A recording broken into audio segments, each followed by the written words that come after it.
शास्त्री जी, आपसे बहुत कुछ प्रेरणा भी लेते हैं और खासतौर से लिखने पढ़ने की बहुत बार आपसे मिला हूँ। एक नई भूमिका में आज मिला हूँ आपसे, आपने ही उसका जिक्र अभी किया है और मेरा सौभाग्य रहा कि जब भी आपसे मिला कुछ ना कुछ नया ही सीखा हूँ। सुब्रमण्यम साहब and all the guests, ladies and gentlemen, academicians and all those people who are concerned and interested and feel for the development of Bihar. I've been given 15 minutes time, I'm trying to stick to it. मैं अभी सुब्रमण्यम साहब से यही बात कर रहा था कि इन्होंने कहा कि मुझे that you are the future and I am the future. He meant that industries and definitely it's not very long. मैं लगभग it's been about 15 months in my new profile as the Minister for Industries, Government of Bihar, and for about 11 months I was also looking after the tourism department. बहुत कुछ देखा है, बहुत कुछ बिहार की transformation को भी मैंने देखा है।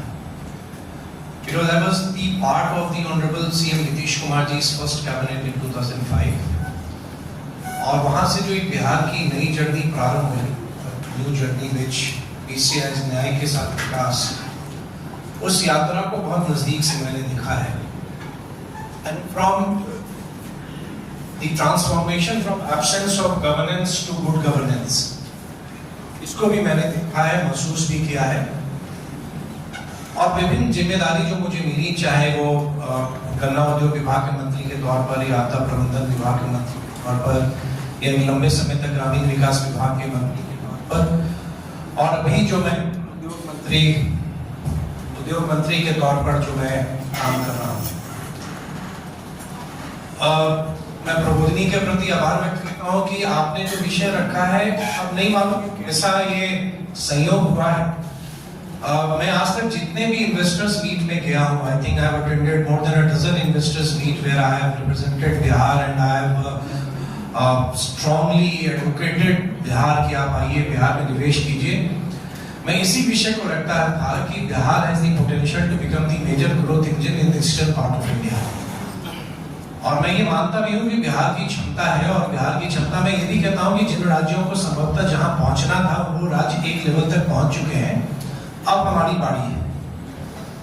और आदरणीय प्रधानमंत्री जी का जो संकल्प है विकसित भारत 2047 का, और विशेष तौर से जो भारत सरकार के आप फोकस को देखेंगे जो पूर्वी क्षेत्र पर, या जो एक तरह से लक्ष्य पूर्वोदय या मिशन पूर्वोदय की आप बात करेंगे, हम लोग की भूमिका या बिहार की भूमिका बहुत बड़ी है।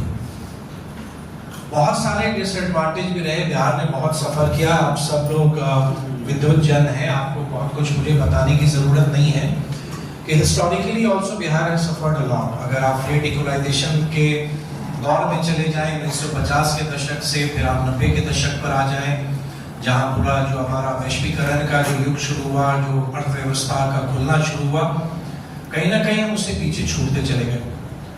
आई have always been asked a question कि बिहार इतना पीछे क्यों रहा, क्या रीजन रहा। मैंने नजदीक से उद्योग मंत्री के तौर पर मैंने देखा कि एक निवेशक अगर निवेश करने आता है तो उनकी क्या आवश्यकताएं हो सकती हैं, क्योंकि निवेशक तो वहीं जाएगा जहां पर उसको एक कंफर्ट है, या उसको एक सिक्योरिटी है, या उसको लगता है that he will have a viable return of the investment which they are making. तो मैं उस नजर से अब आता हूं कि बिहार अब ऐसी जगह पर अब आ गया है। हमें समय लगा, I always accept, और हमको ये बात स्वीकार करना चाहिए कि उद्योग के क्षेत्र में we are a late starter and because of several reasons। वो reasons को मैं एक एक बताना भी नहीं चाहूंगा, आप सब जानते हैं। लेकिन बिहार ने तो वो दौर भी देखा जब हमारी विकास दर भी नेगेटिव हुआ करती थी। तो जो अर्थशास्त्र के विद्यार्थी हैं या जिनको समझ है, मुझसे बेहतर आप समझ सकते होंगे कि नेगेटिव ग्रोथ रेट भी, क्या किसी राज्य का विकास दर भी नेगेटिव हो सकता है, हमने वो भी देखा है।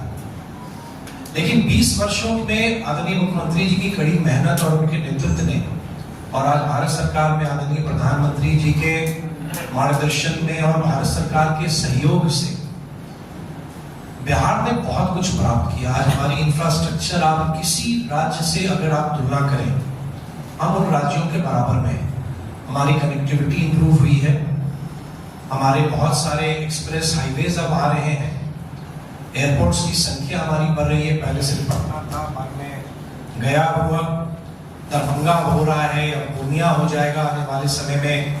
जो बजट अनाउंसमेंट्स बिहार सरकार ने किया और केंद्र सरकार के भी बजट में नए एयरपोर्ट्स भी आ रहे हैं।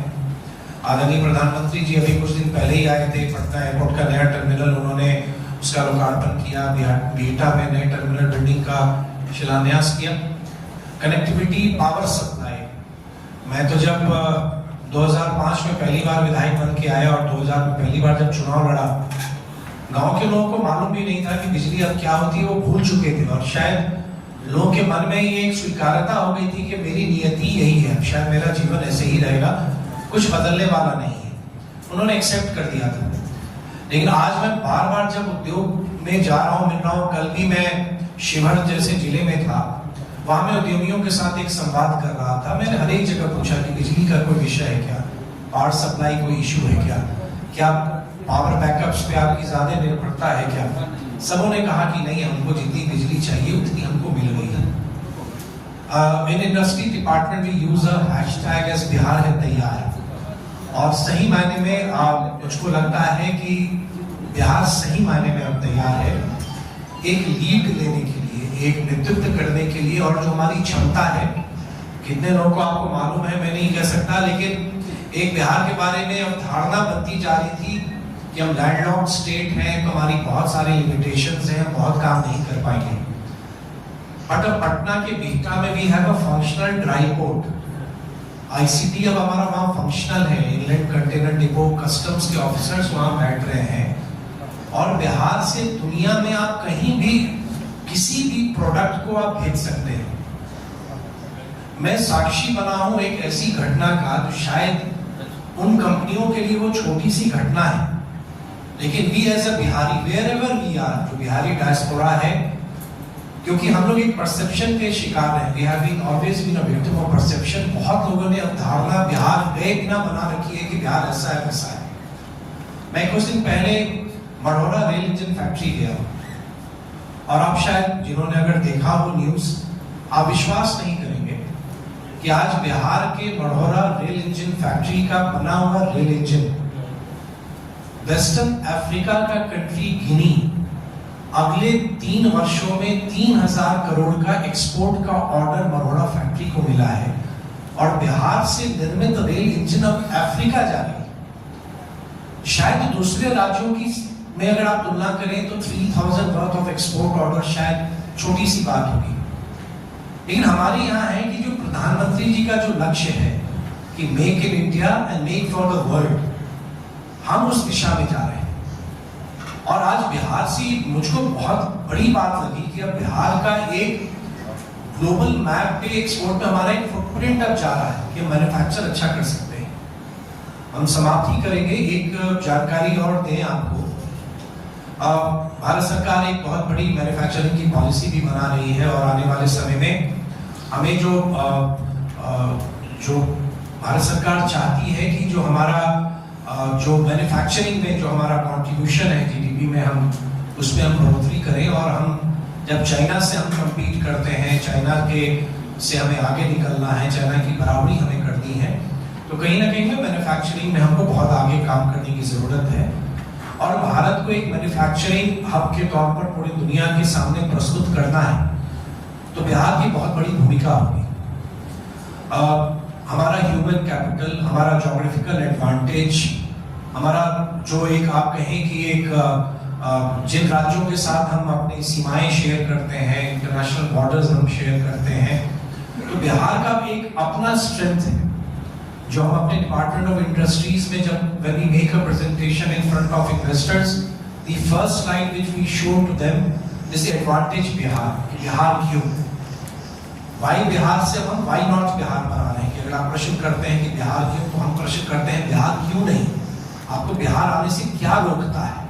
आपको बिहार आना है। उसी मैन्युफैक्चरिंग के संदर्भ में भारत सरकार ने एक बहुत बड़ी चीज हम लोग को दी है, वो है गया जी में इंटीग्रेटेड मैन्युफैक्चरिंग क्लस्टर IMC। 1700 एकड़ में हम आने वाले समय में बहुत बड़ा इंडस्ट्रियल टाउनशिप बनाने की दिशा में आगे बढ़ चुके हैं। इस सिर्फ टाउनशिप या जो इंडस्ट्रियल एरिया हमारा बनता है, तो लगभग एक जो गणना है, कैलकुलेशन है कि लगभग 1,10,000 के आसपास लोगों को वहां रोजगार भी मिलेगा। And it has the capacity कि लगभग 30,000 करोड़ या उससे अधिक के इन्वेस्टमेंट को हम वहां पर ला सकते हैं। कलकत्ता अमृतसर कॉरिडोर पर वो लोकेटेड है और भारत सरकार ने विभिन्न राज्यों में जो केंद्र की मंत्रिपरिषद ने आदरणीय प्रधानमंत्री जी के नेतृत्व में कुछ इंडस्ट्रियल लोन्स डिफरेंट स्टेट्स को मिले, उसमें बिहार को गया जी में मिला है। और मैं उसमें बहुत बड़ी संभावना देख रहा हूं कि वो आने वाले समय में जब हम बड़े इन्वेस्टमेंट्स की हम बात करते हैं तो वो वहां आएगा ही, भरा होगा।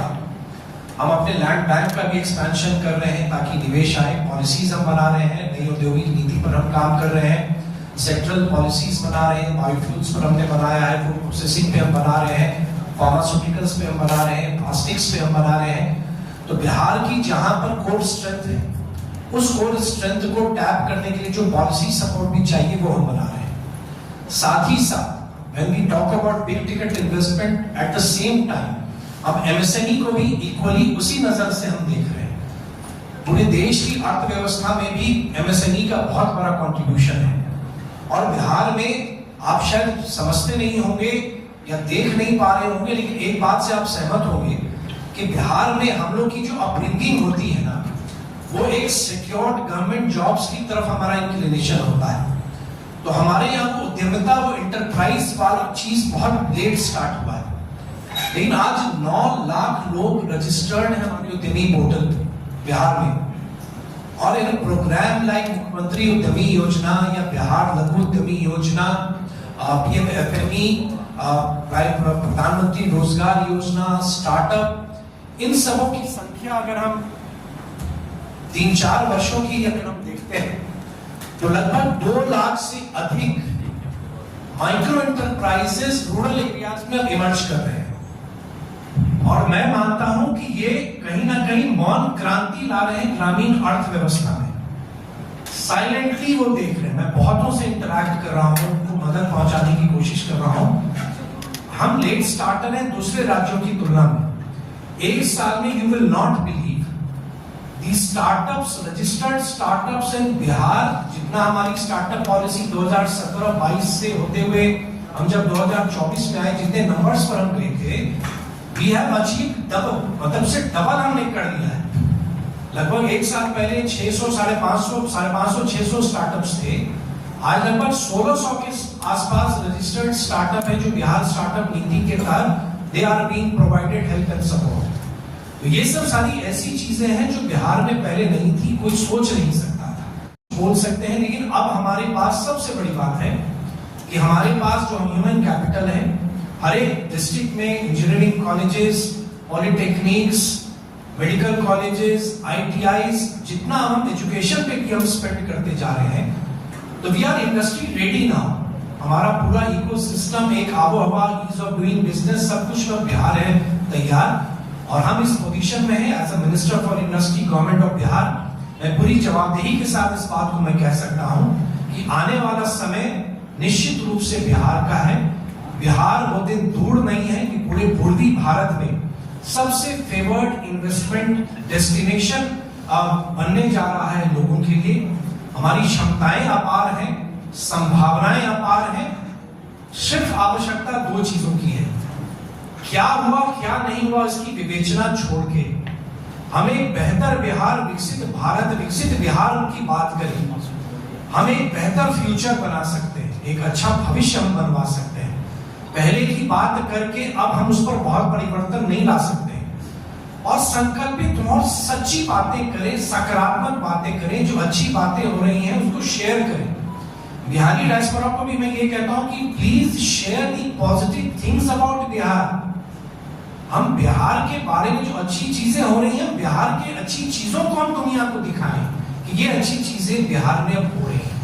यही संक्षेप में मुझे आपको कुछ कहना था। बहुत अच्छा लगा आप सबके इतने बड़े बड़े लोगों के सामने जो अपने अपने कार्यों में वो दक्ष हैं, विशेषज्ञ हैं। मैं कोई विशेषज्ञ नहीं हूं, लेकिन लगभग 25 वर्ष मुझे हो गए हैं सार्वजनिक जीवन में।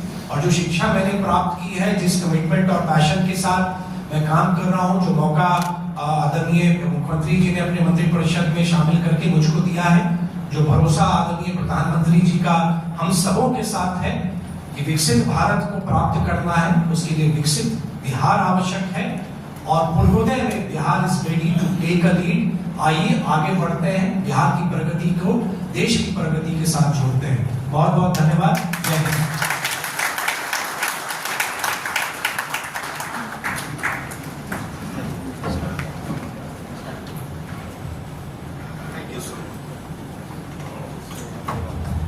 थैंक यू सो मच आदरणीय नीतीश जी। आपने बहुत ही अच्छा, आपको जो उद्बोधन था उसको सुन के मुझे लगता है कि हम सब लाभान्वित हुए हैं। एक बात जो मैं बताना चाहूँगा लोगों को, शायद कुछ लोगों को पता होगी, कुछ लोगों को नहीं पता होगी। This is a very beautiful fact that his contribution of his family, especially his father and his uncle, towards the development of Bihar has been immense. And it will be remembered for the longest period of time. So मैं चाहता हूँ एक बार contribution